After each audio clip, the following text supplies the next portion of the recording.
Heyo, you're from the Neighborhood Quarter Guy here, and, well, that Pokemon Direct was a thing, I guess. Not the sort of thing I would have done a live stream for, considering the thing was only 6 minutes long. But we did learn a few things. First off, and most importantly, the supposed leaks of Pokémon Sun and Pokémon Moon, well, they turned out to be true. Sun and Moon are indeed the next Pokemon games to be coming out for the 20th anniversary of Pokemon. And they'll be coming out holiday of this year. Pretty much rendering Gen 6 an afterthought. Now, to be fair, Gen 5 lasted only 3 years before Gen 6 came about, but Gen 6 is going to be ending up to be the first generation without a sister game. I know a lot of people were expecting Pokemon Z. To be honest, I was actually one of them. I mean, they teased new forms of Zygarde and they haven't put them in a game. I just wonder if they're going to be involved in this new Gen 7, or if it's just going to be left to the anime. If it was just left to the anime, that would probably be a waste. But anyway, I'm getting off track.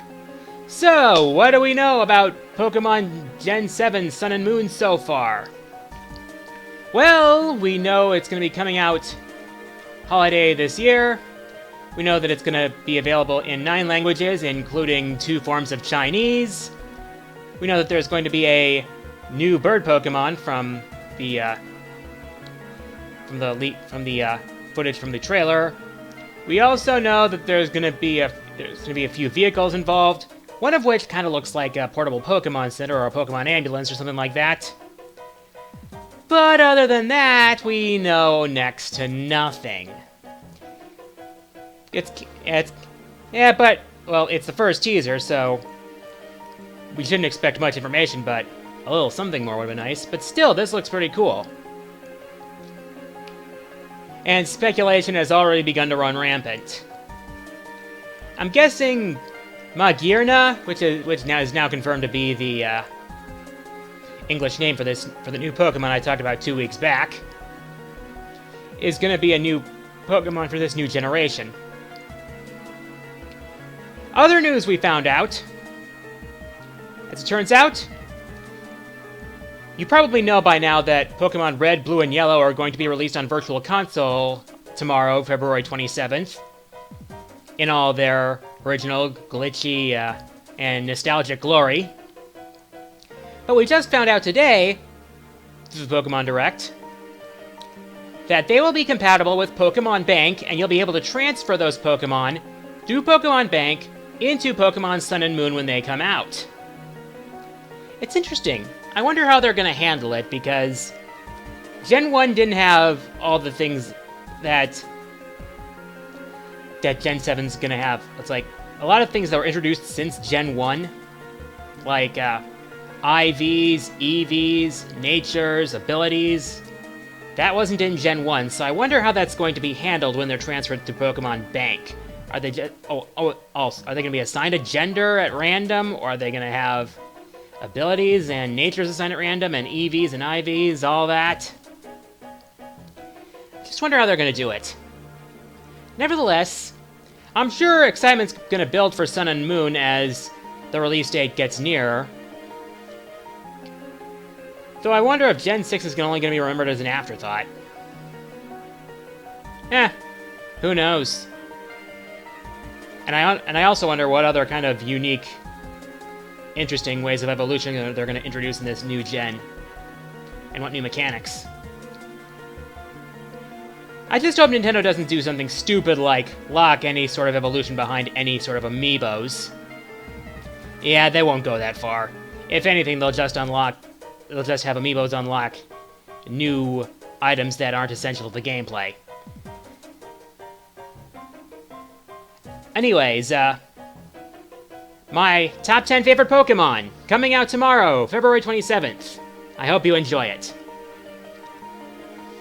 Now, for my question of the week, I'd like to ask, is it too soon for Generation 7?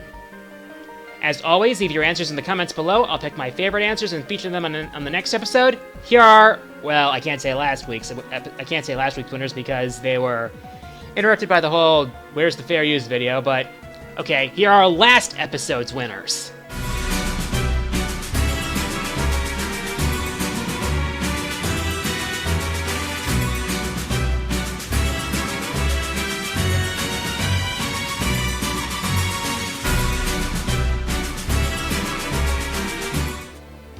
And with that, time for the Fourth Wall Mailbag.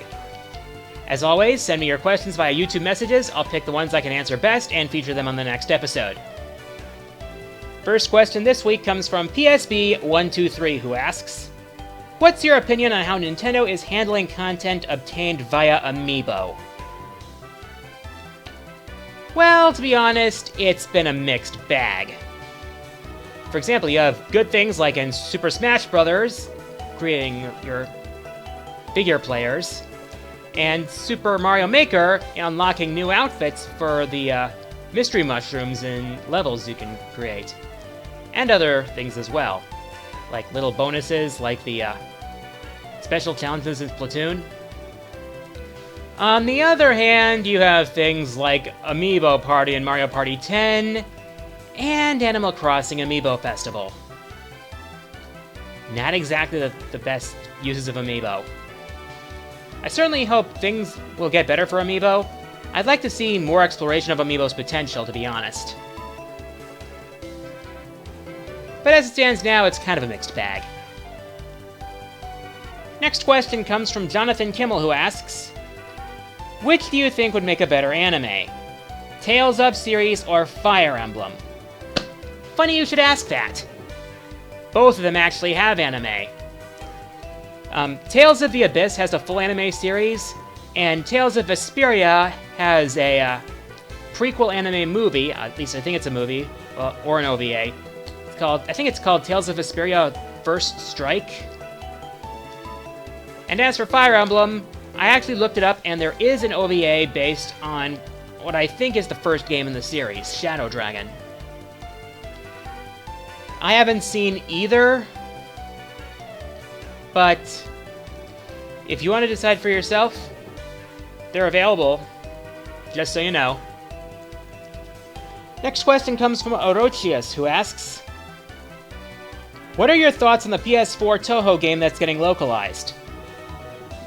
Ah, yes, I think it was called Touhou Genso Rondo.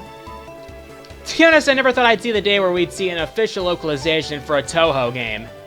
I mean, Touhou has been the poster child for doujin games. Well, doujin games with a major following anyway. Known for their quirky characters, awesome music, and insane bullet hell gameplay. But this is the first instance I've seen of an actual official localization, and looks pretty interesting, to be honest. It's like a hybrid bullet hell fighting game. And who knows? Maybe if it does well, it'll lead to more Touhou games getting localized for more systems. That would certainly be interesting. Certainly be a good thing for the Touhou fans in America.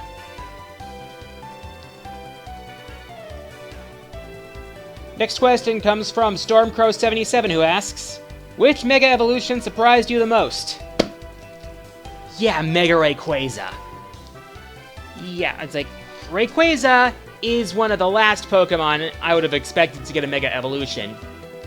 Mainly because I saw Mega Evolutions as enhancements to Pokemon that could have truly benefited from them, and that would have been made better. Rayquaza did not need a Mega Evolution, to be honest. And to be honest, it is admittedly rather broken. I mean, instead of a Mega Stone, you need a move in Rayquaza's moveset in order to use its Mega Evolution. And considering its stats, hot damn, it is absolutely ridiculous. So yeah, Mega Rayquaza was something I didn't expect to be a thing, but I'm kind of glad it's a thing. But at the same time, I'm kind of not. I have mixed feelings about Mega Rayquaza, to be honest. Of course, if we get Sinnoh remakes, I will not be surprised if we end up getting a Mega Arceus. Just saying. Final question this week comes from Anthony M. the Gamer Artist, who asks, Do you have any intent of picking up Midway Arcade's level pack for LEGO Dimensions? I have no interest in LEGO Dimensions.